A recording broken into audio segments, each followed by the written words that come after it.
Dios te bendiga, mi hermana, cuénteme. Pastor, necesito hablar con usted, pastor. Sí, cuénteme, mi hermano, cuénteme. Pastor, he caído en pecado, pastor. ¿Cómo dices? He caído en pecado, pastor. ¿Cómo va a ser, mi hermana? ¿Cómo va a ser? He caído, pastor. Vengo aquí, pastor. Pero ya yo le pedí perdón a Dios, pastor. Ahora le vengo a pedir perdón a usted, pastor. Anda, hija, te entiendo, te comprendo. Claro que sí. Pero tienes que entender que es necesario mañana en la escuela dominical decirle a toda la iglesia que has caído. No, pastor. Sí me corresponde, hija, y comentarle a la iglesia que estás en 2 años de disciplina. No, Estás en 2 años de disciplina. no.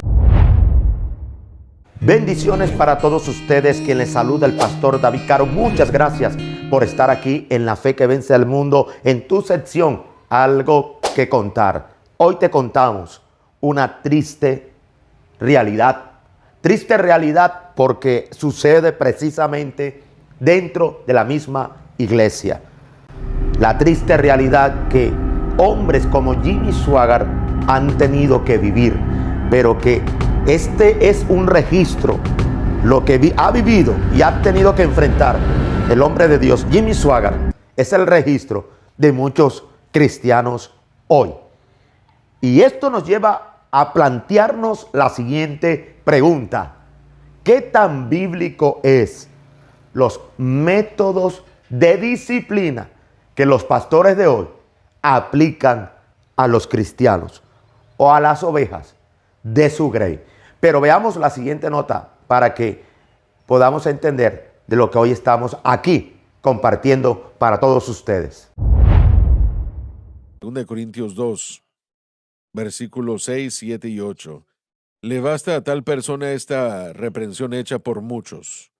Así que, versículo 7 dice, así que al contrario vosotros más bien, después de haberse arrepentido, vosotros más bien debéis perdonarle, número 1, no hay opción, No, número eso 2, y consolarle, Eso es. para que no sea consumido de demasiada tristeza. Ujú. Cuando un hombre es salvo, cualquier persona que sea salva, le falla a Dios, el dolor y la tristeza es un resultado en su Así corazón, es. lo aborrecen. Y en Así tercer es. lugar, por lo cual os ruego que confirméis el amor para con él. Ahora, usted tiene esta carta que recibió o llamada, pero hermano Swaggart, yo le amo a usted mucho, pero no le diga a nadie.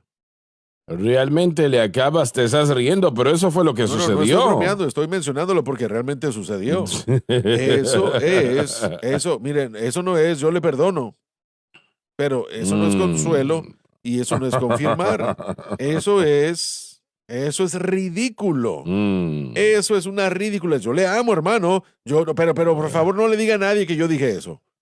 ¿Qué tipo? ¿Qué no es eso lo que la iglesia está haciendo? Queremos vernos como que aborrecemos el pecado, así que castigamos a la gente que falla. Aplicamos medidas punitivas no bíblicas de tiempo o de castigo que no tienen ningún efecto en la restauración en lo absoluto. Usted puede sentenciar a un hombre a 2 años fuera del púlpito y puede regresar 2 años después porque tuvo que trabajar en construcción o lo que sea, y él era o era lo mismo que él era antes de que usted lo reprendiera o lo pusiera bajo penitencia. Yo estoy harto ya de todo esto. Así no es como se restaura la gente que falla.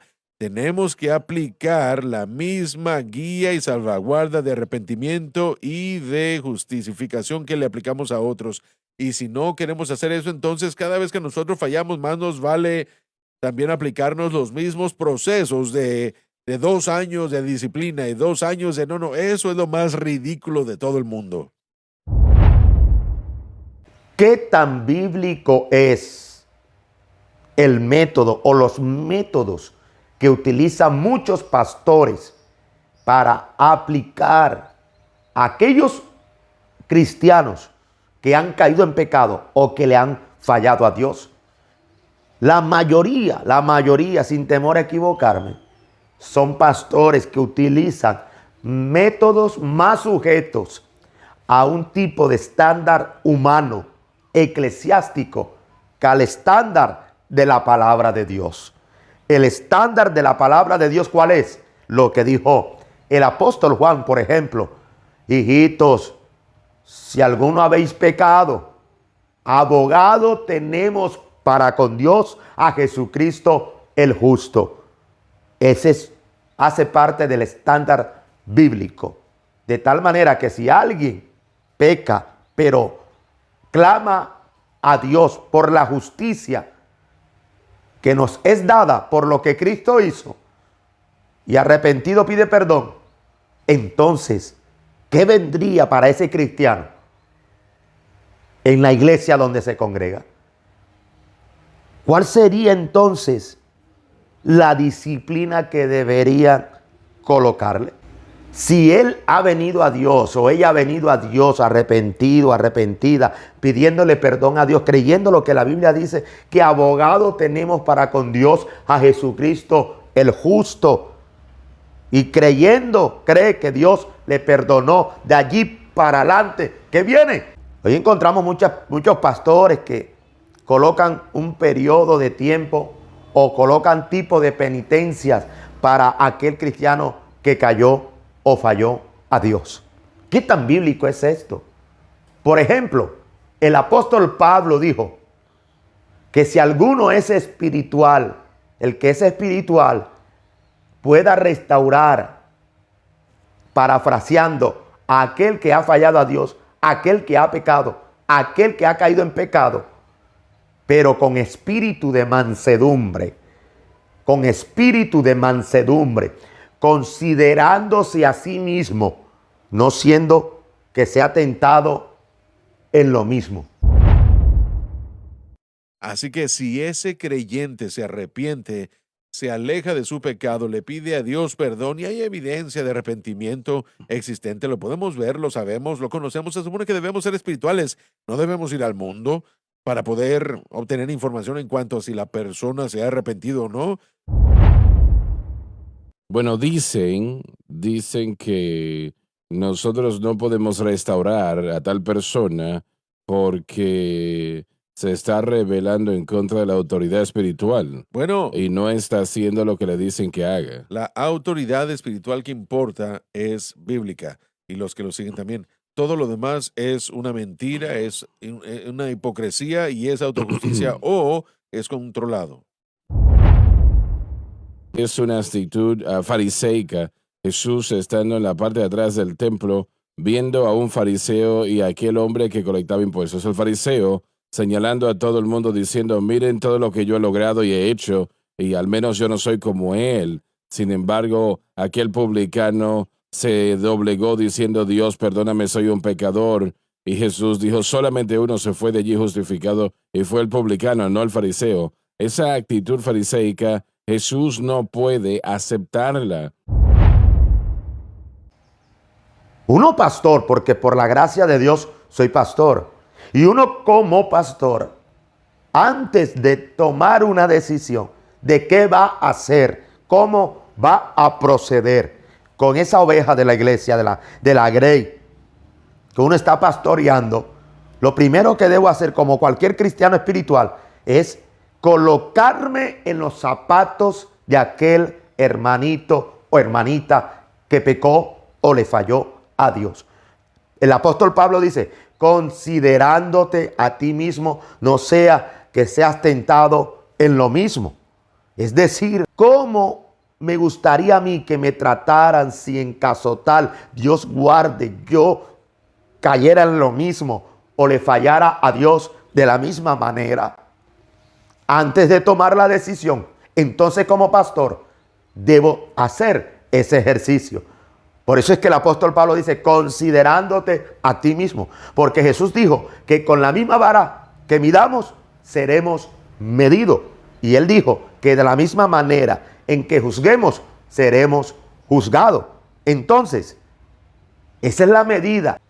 Ahora, yo sí estoy de acuerdo que si un pastor, un predicador, alguien de altar, cae en pecado, le falla a Dios, debería por lo menos, sin determinar tiempos, porque eso no es de los hombres, pero por lo menos,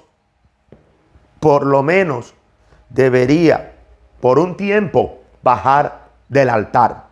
¿Con qué finalidad? Para que durante ese tiempo que ha bajado del altar pasen dos cosas. Primero, haya testimonio de que el altar se respeta.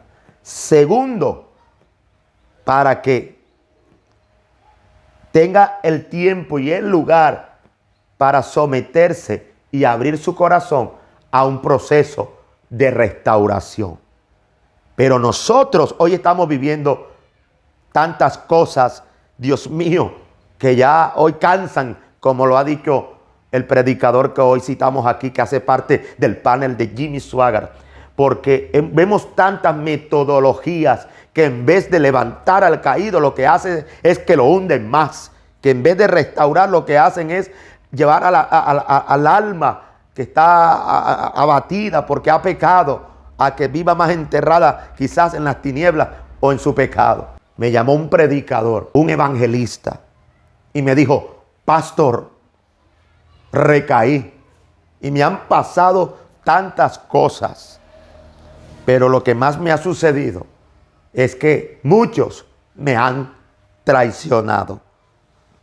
Yo no tenía que escuchar más para entender lo que él trataba de decirme, porque realmente los culpables que esto suceda muchas veces somos los mismos pastores que enseñamos a los hermanos que frente a aquellos que han caído, que han fallado a Dios, se alejen y los veamos como diablos, como quienes no tienen oportunidad de arrepentirse y ser restaurados. Bajo la excusa: aléjese, hermano, porque si no se contamina.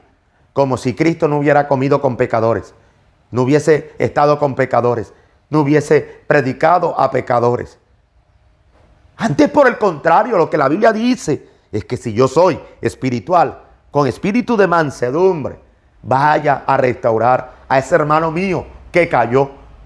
Y cuando la Biblia dice con espíritu de mansedumbre, nunca es colocándome a mí como ejemplo, colocándome a mí como si nunca hubiera pecado, colocándome a mí como si nunca hubiera fallado. Antes, por el contrario, considerando de que a cualquiera puede sucederle lo mismo. No importa cuántos años lleve en el evangelio. Y hoy duele ver a pastores que cuando una oveja peca, cae, falla, en vez de ayudarlo, en vez de restaurarlo, lo que le ministran al resto de la grey y a los hermanos es que se vuelvan enemigos, le quiten hasta el habla, se aleje de aquel que pecó. Ahora, otra cosa es aquel que de pronto no quiera reconocer su pecado. Entendemos eso. Por ejemplo, el caso del hombre de la iglesia en Corintio, que era un hombre que tenía relaciones sexuales con su madrastra, tenía un pecado de incesto. Este hombre, frente a ese hecho de inmoralidad, el apóstol Pablo, fundador de esa iglesia, recomendó a los ancianos de la iglesia que lo sacaran, que lo expulsaran de la iglesia. ¿Pero por qué? Porque era un hombre que se llamaba hermano, que se hacía pasar como hermano, que se hacía pasar como cristiano. Sin embargo, estaba llevando una vida de doble moral porque estaba cometiendo un pecado de inmoralidad muy fuerte. Entonces, lo que el apóstol Pablo aconseja es: sáquenlo, pero con una finalidad para que Dios lo trate. Dios lo trate permitiendo que Satanás lo toque. A ver si de pronto de esa manera, permitiendo Dios que toque en su carne, él pueda ser salvo, como por fuego. Ahora, yo estoy seguro que si este hombre hubiera reconocido su pecado y hubiese abierto su corazón a una restauración, otra cosa hubiera sido. Yo estoy muy seguro que el apóstol Pablo, su posición hubiera sido totalmente distinta y diferente. Veamos a aquel hermano que ha fallado, no como nuestro enemigo, sino veámoslo como aquel que desafortunadamente está viviendo un proceso difícil en su vida, pero considerarnos pero considerándonos a nosotros que pudiésemos estar en ese lugar en el que ha caído y ahora está ese hermano que ha fallado a Dios. Tendamos la mano a aquel que necesita nuestra mano para apoyarse y levantarse. Oremos por aquellos hermanos que hoy necesitan ser restaurados y levantados por el Señor.